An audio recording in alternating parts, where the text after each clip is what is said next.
এবার দেখুন আপনাদের সামনে রাখবো পাক গুপ্তচর বৃত্তির অভিযোগে গ্রেফতার যে হরিয়ানার ইউটিউবার জ্যোতি মালহোত্রার বন্ধু প্রিয়াঙ্কা সেনাপতি, তাকেও জিজ্ঞাসাবাদ করছে পুলিশ। এবং জ্যোতি মালহোত্রাকে সাহায্য করার জন্য পুরীর বাসিন্দা ইউটিউবার প্রিয়াঙ্কা সেনাপতিকে জিজ্ঞাসাবাদ। 7-8 মাস আগে পুরীতে আসতে জ্যোতি মালহোত্রাকে সাহায্য করেছিলেন প্রিয়াঙ্কা, জানিয়েছেন পুরীর পুলিশ সুপার।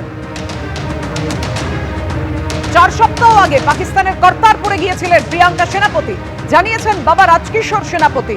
প্রিয়াঙ্কার পরিবারের তরফে দাবি জ্যোতি যে পাক গুপ্তচর তা তারা জানতেন না।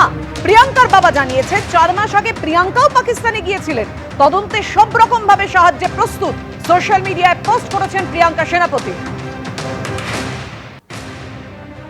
देखिए, सारी सभी चीज़ों का हम पूरी तरीके से जांच कर रहे हैं और सभी चीज़ों में इन्वॉल्वमेंट क्या है क्या नहीं है उसको वेरीफाई कर रहे हैं। और इसके साथ ही हम हमारे स्टेट की जो एजेंसीज़ हैं, सेंट्रल एजेंसीज़ हैं, उसके साथ ही हरियाणा पुलिस के साथ भी हम टच में हैं। इसके रिगार्डिंग में जब भी जैसा और इन्फॉर्मेशन जो आएगा हम गणमाध्यम के सामने उसको पेश करेंगे। डिफरेंट एजेंसीज़ हैं, सेंट्रल स्टेट की भी एजेंसीज़ हैं, हरियाणा पुलिस के साथ भी हम टच में हैं। অর্থাৎ বুঝতেই পারছেন যে এই জ্যোতি সে কিভাবে সমস্ত তথ্য পাচার করেছে পাকিস্তানে, যে অভিযোগ তার বিরুদ্ধে উঠেছে। পাক গুপ্তচর সন্দেহে যাকে গ্রেফতার করা হয়েছে, আর তার ইউটিউবারের ট্রাভেল ব্লগে দেখা যাচ্ছে কলকাতা এসে রীতিমতো চষে বেরিয়েছে এই জ্যোতি। বিভিন্ন খাবার দেখানো থেকে শুরু করে হাওড়া স্টেশন, শিয়ালদা স্টেশন, দমদমের মতো ব্যস্ত স্টেশনের একাধিক ছবি রয়েছে তার এই ব্লগে। কিভাবে ভারতের, কলকাতার, বাংলার বিভিন্ন ছবি সে ব্লগ করে পাকিস্তানের কাছে পৌঁছে দিত, যা রীতিমতো আতঙ্কের। আবির, দেখো, একেবারে রীতিমতো আতঙ্কের তো বটেই। তার কারণ যাকে গ্রেপ্তার করা হচ্ছে তিনি ট্রাভেল ব্লগার এবং তার কাছে একাধিক জায়গার ছবি এবং বিভিন্ন সিকিউরিটি জোনেরও ছবি রয়েছে। তার কারণ তুমি জানো যে কলকাতা বিমানবন্দর অত্যন্ত গুরুত্বপূর্ণ একটি জায়গা। কলকাতা সহ কলকাতা সংলগ্ন বেশ কিছু স্টেশন, সেই স্টেশনগুলোতে প্রচুর মানুষের আনাগোনা। সেই জায়গার ছবি ব্লগিংয়ের মাধ্যমে তিনি রাখছেন সামনে। আদতে শুধু কি ব্লগিং না, এর পেছনে অন্য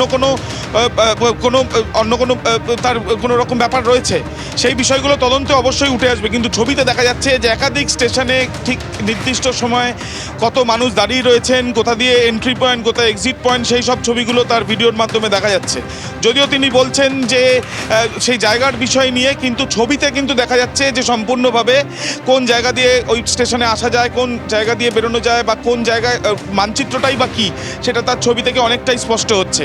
শুধুমাত্র শিয়ালদা বা হাওড়া স্টেশন নয়, বর্ধমান স্টেশন, আসানসোল, দুর্গাপুর, এমনকি গেদে স্টেশন, যে গেদে স্টেশন একেবারে সীমান্তবর্তী অঞ্চলে প্রথম স্টেশন আমাদের ভারতবর্ষের। তার কারণ গেদে স্টেশনের পাশে পরেই রয়েছে মৈত্রী এক্সপ্রেস, যেই স্টেশনের ওপর দিয়ে আসতো, অর্থাৎ বাংলাদেশ ভারতবর্ষের সীমান্তের সেখানে। এবং এই যে একাধিক জায়গা, একদিকে দেখা যাচ্ছে যে একেবারে এক্সট্রিম পশ্চিমের দিকে যেখানে আসানসোল, বর্ধমান, পূর্বের দিকে গেদে স্টেশন, কলকাতার প্রাণকেন্দ্রে দুটি বড় বড় station Howrah station, Sealdah station, প্রত্যেকটা জায়গার বিস্তারিত ছবি। এবং তার সঙ্গে সঙ্গে দেখা যাচ্ছে যে পার্ক সার্কাসে এসে যে তিনি বিভিন্ন ছবি তুলেছেন, এমনটাও প্রত্যক্ষদর্শীরাও আমাদের জানিয়েছেন। এই যে বিভিন্ন ছবিগুলো তোলা হয়েছে বা তার সঙ্গে সঙ্গে সংগ্রহ করা, শুধু কি ট্রাভেল ব্লগ করার জন্য নয়, নাকি অন্য কোনো বিষয় রয়েছে? তার কারণ এখনও পর্যন্ত হরিয়ানা পুলিশ যে কারণে এই ট্রাভেল ব্লগারকে গ্রেপ্তার করেছে, তার কারণ একটাই, সে পাকিস্তানে শুধু গিয়েছে না, পাকিস্তানে তথ্য পাচার করেছে। এবং তার সঙ্গে সঙ্গে পাকিস্তান হাই কমিশনের বেশ কিছু ব্যক্তির সঙ্গে গোপনে তার যোগাযোগ করে সে কী ধরনের তথ্য দিয়েছে ভারতবর্ষের সম্পর্কে, সেই বিষয়গুলো জানার চেষ্টা চালানো হচ্ছে। যার এই ধরনের তথ্য প্রমাণ পেয়ে যাকে গ্রেপ্তার করা হয়েছে, সে একাধিকবার কলকাতা শহরে এসছে।